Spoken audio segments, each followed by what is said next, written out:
Hi, everyone. Can you all hear me? Yes. Hands up. All right. Awesome. Happy New Year to you all. The new year. I appreciate everyone for joining. Let's see. December was, like for many folks, trying to take a little bit of time off. I think I held one or two coffee with the recruiter sessions. So I'm hoping to do this, as we get into the new year here, more consistently, every Thursday. And for folks that are new to the sort of the session here, I'll give a brief intro and then we'll just dive right in. So my name is Eric. I've been a recruiter now for the past decade plus. In a former life, I was in software product development, product management. In a former life, I was worked for a few mechanical engineering design companies. So I had a bit of an eclectic career. Um, the past year, I would say, I was part of the Never Search Alone community, which I believe probably most of you are coming from. And I moderated two job search councils. There was a stint initially where I was thinking about going back into product. And funny enough, sort of going back from recruiting into product management. And that's what prompted me to join the Never Search Alone community because I wanted to sort of see what those prospects might look like in navigating a job search for product. And I found that at the time there was just so many amazing folks out there that I would be competing with. I got a little intimidated, to be honest. I was out of product management for more than 10 years. And a lot of these folks that had just had amazing resumes and pedigrees and work experience that I would be competing with, they were struggling for 6, 9 months to find their next position. And so, anyway, I moderated two groups, and I decided, okay, I'm just going to put my effort back into recruiting and some adjacent sort of business lines to recruiting. And I've been immersing myself in AI quite a bit. And so that's a little bit about me. I host this every week, and really, what the impetus for this was to just really cast a light into the sort of the recruiting mindset and the recruiting, behind the scenes in terms of recruiting, such that it might help you as a job seeker to navigate your job search more effectively. And so that's the premise, and that's a little bit about me. And I usually don't have anything formally structured for these 30-minute calls, other than a ask me anything kind of thing. Bring some scenarios, ask some questions. And I do welcome other people's input, and encourage, everyone to kind of share their own perspectives, especially if it doesn't align with my perspective. So I encourage you to keep your camera on. I love to see your faces, and I think other folks love to see your faces as well.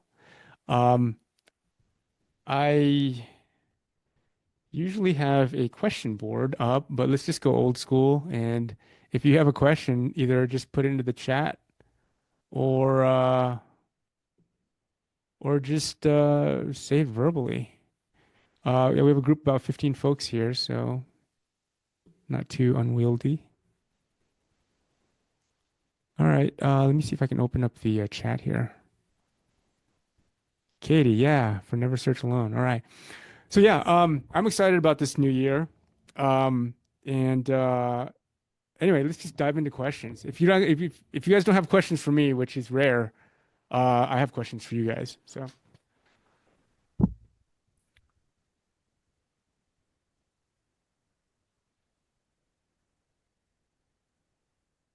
David, Dennis, Lala, Michael, you guys got to have some questions. Um, I don't type fast enough.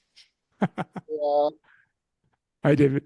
I got one that, well, I just wondering like this one's kind of I guess cliche, but is the job market looking any better this year? I'm hoping so, right? I think what was happening last year was that companies, investors, the capital markets, they're all just holding their breath for the election. And I Hmm. think now that's behind us, at least anecdotally, in November and December, people that I spoke with and that I was, I would always ask questions, what are they seeing? And anecdotally, I saw people, they were experiencing more activity on the job search front in terms of just callbacks and, responsiveness. So that's really encouraging. I mean, I'd be curious to hear what everybody here has to say about what they've been seeing here. I mean, we're still week one into the new year, or week two, whatever, right? Um, so yeah, I'm optimistic, you know. Let's see. I'm looking in the I'm looking in the chat here, you guys. Let's see. That's one of my thoughts on the job market in 2025. Yeah, I'm hoping, as consumer confidence comes up and, capital starts to flow a little bit more. My background again is mostly working with tech clients, mostly tech startup and growth companies. And my region is more in the West, Mountain West region. So what you'll find if you're working with recruiters is they tend to be sort of industry oriented and then also level oriented. So whatever, executive level, maybe mid level, function oriented, and then also geographically oriented. And so if you're going to work with a recruiter or try to align yourself with a recruiter, I would think about aligning on those dimensions. Let's see. How to ask for feedback. Lala, how do you ask for feedback from a recruiter, I From a assume? recruit, well, whoever is willing to give you feedback, but usually it's recruiter, unless you Yeah, have yeah. you have internal like insight in the company. Yeah, yeah, that's a good question. So, again, a lot of my responses are framed from the perspective of a recruiter. So, I'll tell you what gets in the way of me as a recruiter providing feedback. One thing that gets in the way is if it exposes me to risk, right? If it exposes me or my company that I'm recruiting for to risk, I'm going to be far less inclined to give feedback to a candidate that asks for it. I have stories where I've been threatened because of the feedback that I've given, threatened with lawsuits. And so I've made those mistakes, and an astute recruiter will be shy, will be aware of that.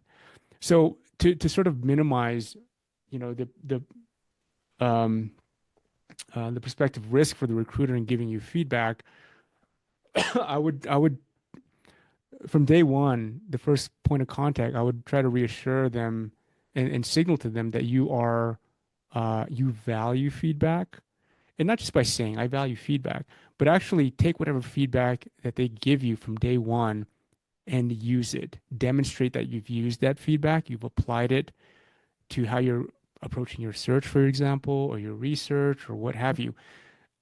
Demonstrate that you value their feedback, thank them for the feedback, and just do that from day one. I think a lot of times what ends up happening is, I'll work with a candidate from day one, and they don't signal to me throughout the process that they're interested in feedback or even care about feedback. It's not until the end where I say, we've decided on the candidate. Okay, now give me all the feedback. And it's like, well, you had opportunities to solicit feedback from me throughout the whole, whatever, 3, 4 week process. And this is the first time you've ever signaled to me that you're open to feedback. And so at that point, I would be very inclined to just give a generic answer. So signal from day one that you are interested in feedback, you're capable of receiving feedback without any threat of, defensiveness or anything like that. Right. And a recruiter or a friend or a colleague or a boss, they'll be much more inclined to give you feedback. Because for me, that's what kind of gets in the way. I hope that helps, Lala. Yes, that's a great input. It's I think like my thinking is uh well, I would like to get like a collective feedback when people get together and discuss the candidate. So asking early was not something that I was doing, but it's a great suggestion and I will. Yeah. So just to I think most recruiters want to help. They Yeah. do want to help. And if you signal to them that, you're growth oriented, Hmm. and because sometimes people just ask for feedback because it's like, oh, I thought it was the best candidate for this, and And then some of them will even get into an argument with you, right? But if you can signal to them that, look, I'm just learning to develop. I'm learning to grow. I have a growth mindset. I use feedback to develop myself, not to get into any argument or debate about this or that, right? And so if you could signal that from day one, you'll be more inclined to get like real feedback, not generic, feedback. So Yeah, that's great input. Thank you. yeah. Well, Dennis, did you have a question, or I think I Yeah, chimed in here? I was just trying to understand Lala's question in regards to how you answered it. So I mean, Eric, from my understanding, you work, you're part of a recruiting agency, and so Yes. you work with you find clients that are looking for jobs, and you have a roster of companies that you're looking for. And so I guess what I'm hearing is in regards to feedback, what you're suggesting is early on in the process, just say the words, "Hey, I'm open to feedback. Let me know, what we're working with." There's some other recruiters that I've worked with that work specifically for the company, and they're Yeah. hiring for that. But that's not something you would ask them per se. And That's a good. yeah. Why, wait, Yeah. why not? Well, because as an example, like I cold applied for a role at a company. They have recruiters on staff.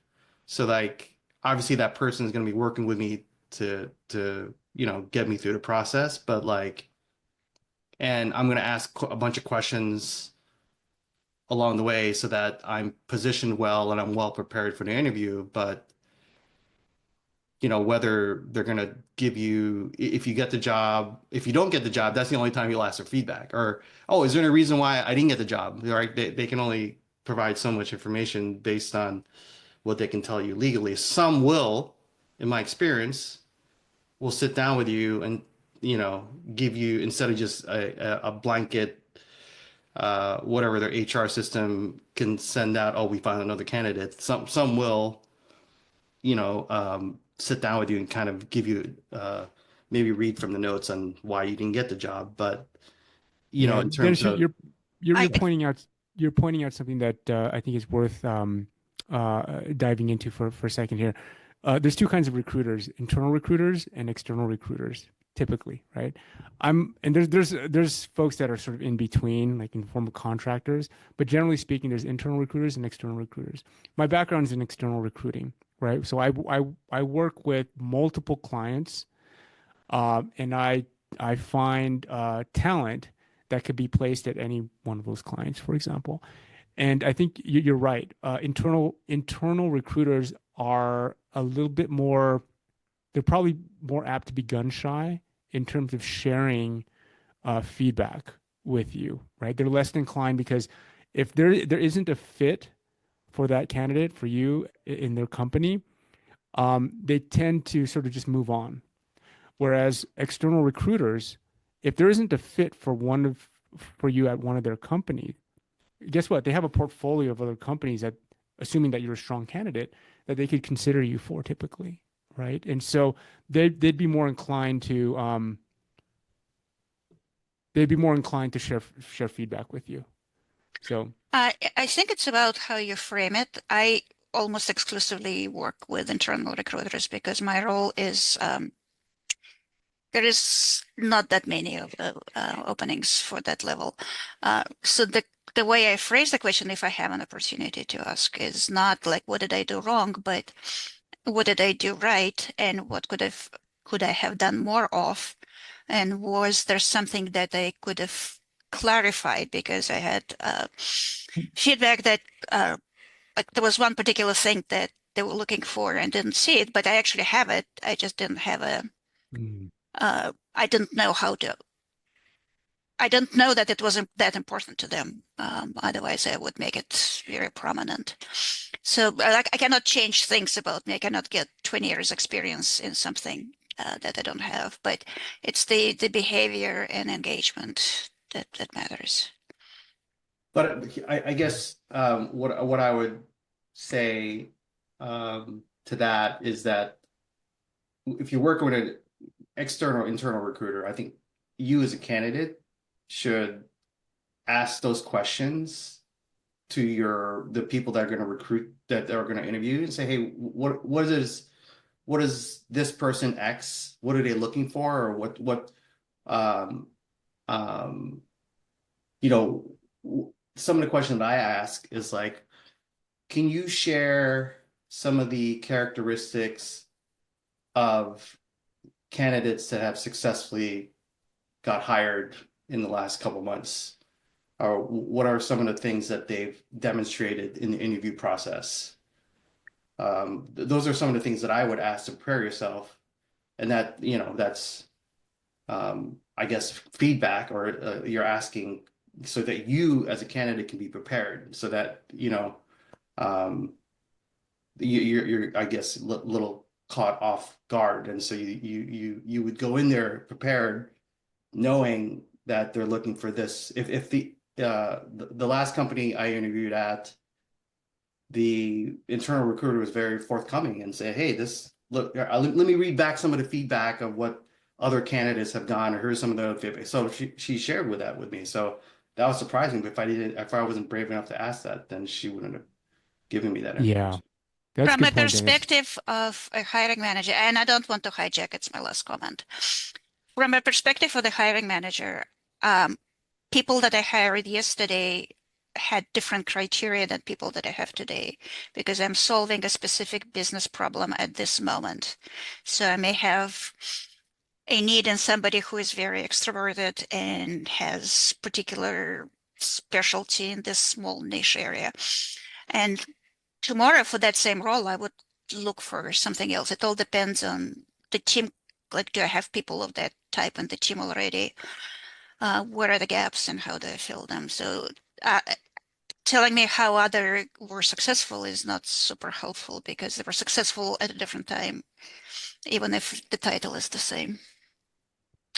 Yeah, and I think to both of your points, the recruiter, if you build a relationship with the recruiter, they could be a tremendous source of Mm. insight for you, right? And it's not just about gaming the interview process, but it's also about giving you the right information, because as much as the interview is geared towards assessing whether you're a fit for the company, it's also, you're trying to assess whether the company is a good fit for you too, right? So yeah, build those relationships with the recruiters, build the trust from day one, and they could be a huge source of insight for you, whether they're internal or external. Let's see. Let's move on to these next questions here. Uh, let's see. Cover letter, does it matter, or is it just a waste of time? Nobody reads it. Again, I'll give you the perspective that I have. Typically, I've been conditioned not to read cover letters because of how generic they are. And so, yeah, I don't spend too much time reading cover letters, especially now that cover letters can be, yeah, they're just so generic, that I've been trained not to read. I've been conditioned not to read them. My first go-to, or at least in the outset, my go-to is to look at the resume. Then I go to LinkedIn profile. At some point, I might look at the cover letter, but if I sense that it's just completely generic, I won't even go past the second sentence, right? Um, with ChatGPT, um, it's a lot easier to write a more personalized, customized cover letter. And so, if the company is asking for it as part of their interview process, certainly you should provide one. Don't, make it custom, make it personalized.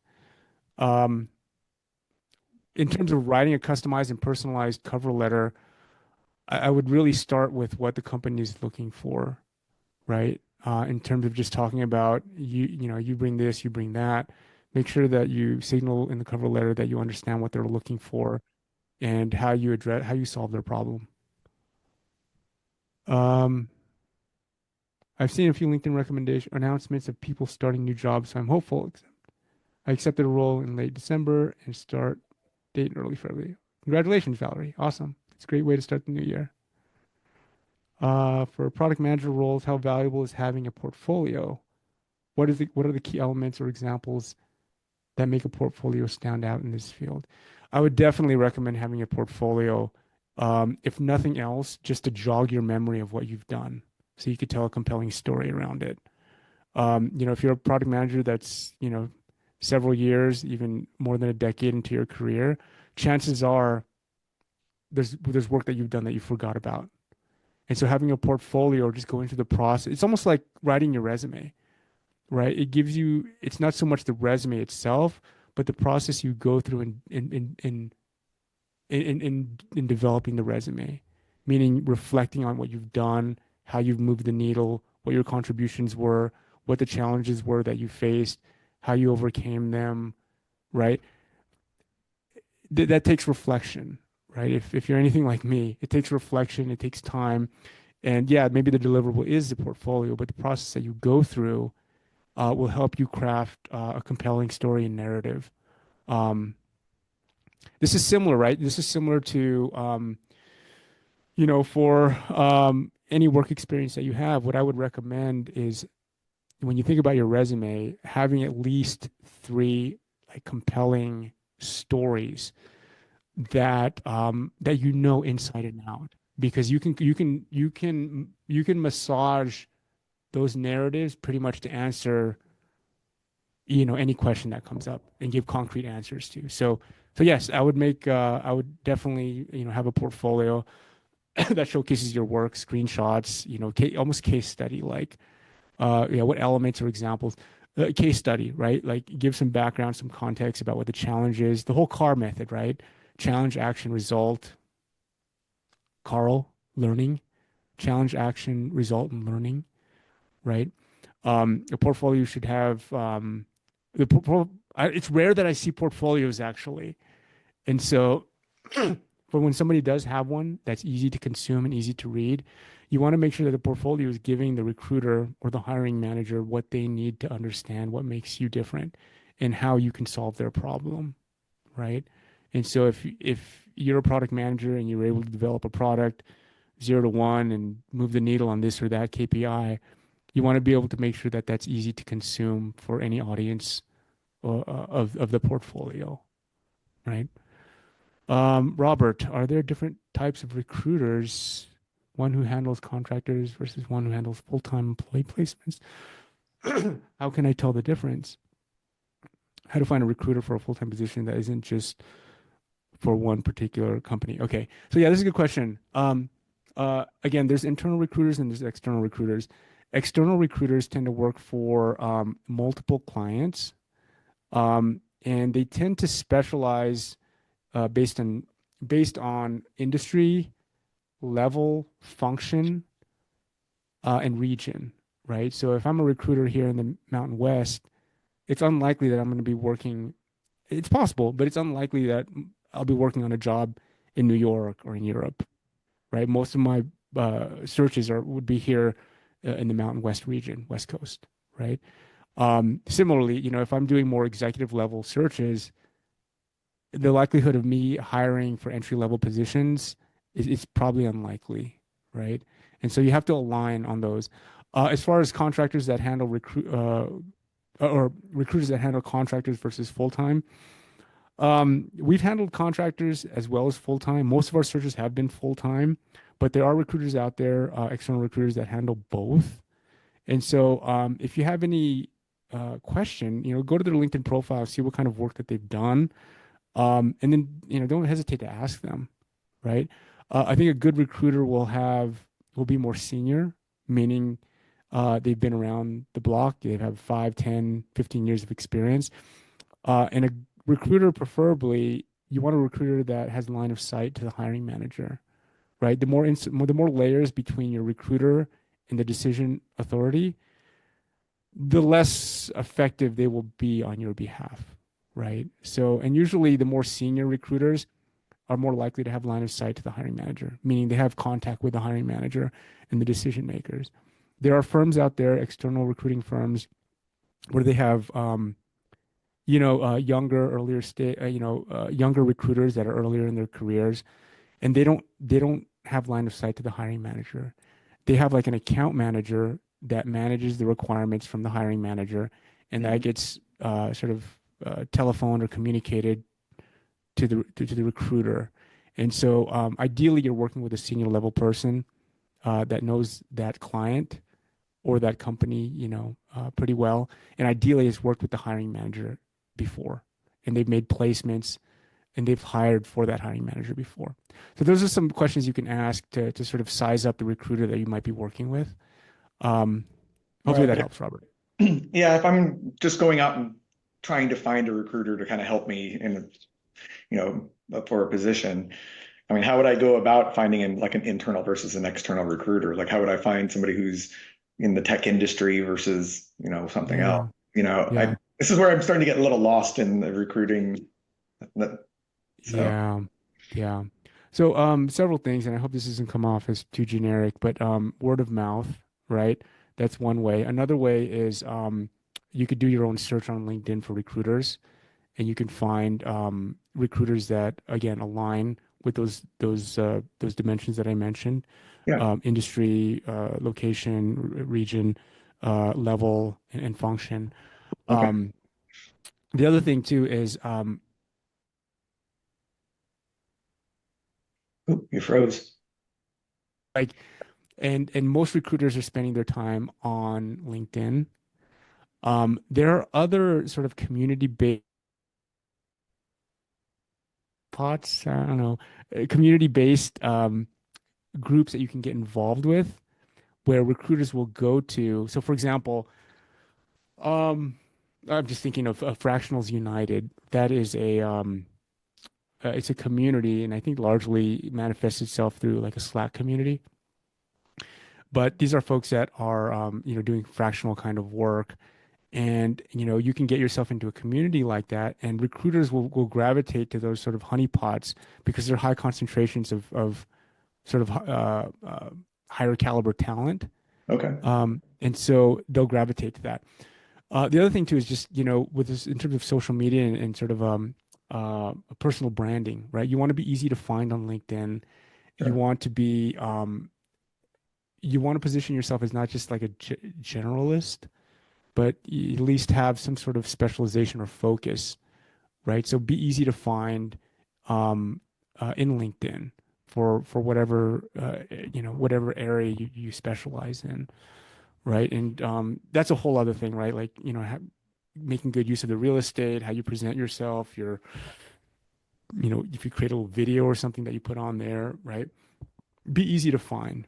And so, because recruiters will find you, they will find you if they have a search Mhm. uh, and you are fitting the bill for their search, they will find you, right? So you want to be easy to find. Um, Hope that helps, Robert. That's what, sort of what. I appreciate it. Thank you. Yeah, sure. Let's see. When do employers go to internal versus external recruiters?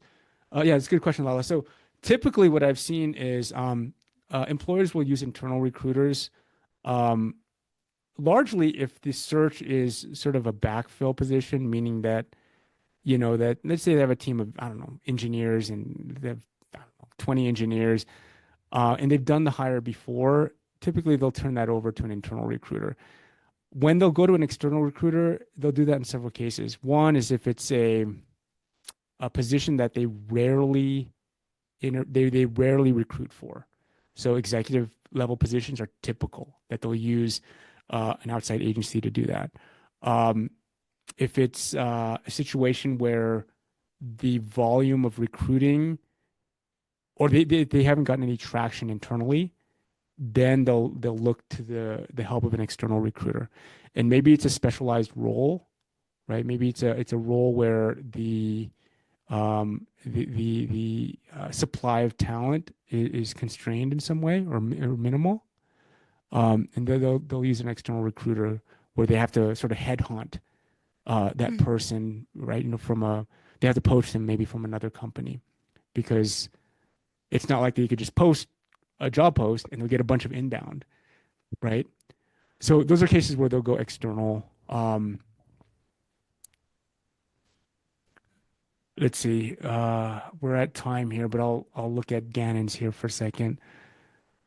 Any tips that you can provide when looking to change fields entirely, but don't have any professional experience in the new career, trying to move from customer support into software engineering while learning to code, self-study courses, having a hard time getting interviews for entry-level jobs.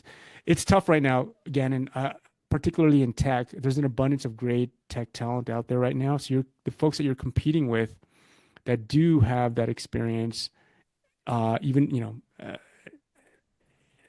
they're struggling, right? So my recommendation would be, one is, whatever experience that you have, in customer support, that you figure out how to tell a story that makes those skills transferable or portable to your capabilities as a software engineer. It sounds like you're learning how to code and doing self-study.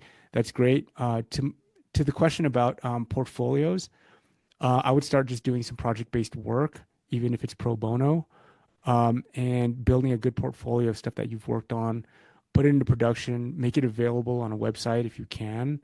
Um, Yeah, and that I'm way in the you can, process of doing some of showcase that. your work. Okay, that's awesome. That's awesome. Um, yeah, can you transfer internally in your current role? Not really. The problem that I have right now is at my current workplace, I work through an employer of record, not actually for my company, because of where I'm located. They can't actually hire me, so I'm limited for the actual amount of positions I can accept there. Hmm. Okay. And from a recruiter perspective, just so you know, like the mindset is it increases risk for me as a recruiter if I'm going to present someone that is a career changer, right? Um, so in order to get over that hurdle, you have to convince the recruiter that you are bringing, well, one, you have to convince them that you're worth taking a risk on, right? And that there's something about you or your previous experience that is unique, right? And so maybe in customer support, maybe it's your ability to understand, understand sort of requirements or whatnot, right? And so maybe that's something you can showcase and highlight, right? And so you have to think pretty creatively about how to sort of manage that narrative and convey that narrative. But yeah, just so you know, the sort of the mindset, generally speaking, it increases risk for the recruiter to present a candidate that is um, making a career transition into a different area. So I had never thought about it that way. That's interesting. yeah, so you need to minimize the risk, be able to minimize the risk so that the recruiter is on your side and it is compelled to present you, right? So, all right, we're at time here. I do this every Thursdays. Now that we're going into the new year here, so I'm looking forward to seeing you all. I will follow up with an email with a link to this recording. Tell a friend. It's for everyone, not just folks in the NSA. And yeah, we hope to see you guys next week. And Happy New Year. Thank you for doing this. That's awesome. Yeah, thank You're you. welcome, Alla. Thank you Thank guys. you, Eric. Oh, thank Happy you. New All right. Year. Bye bye. Bye. Bye.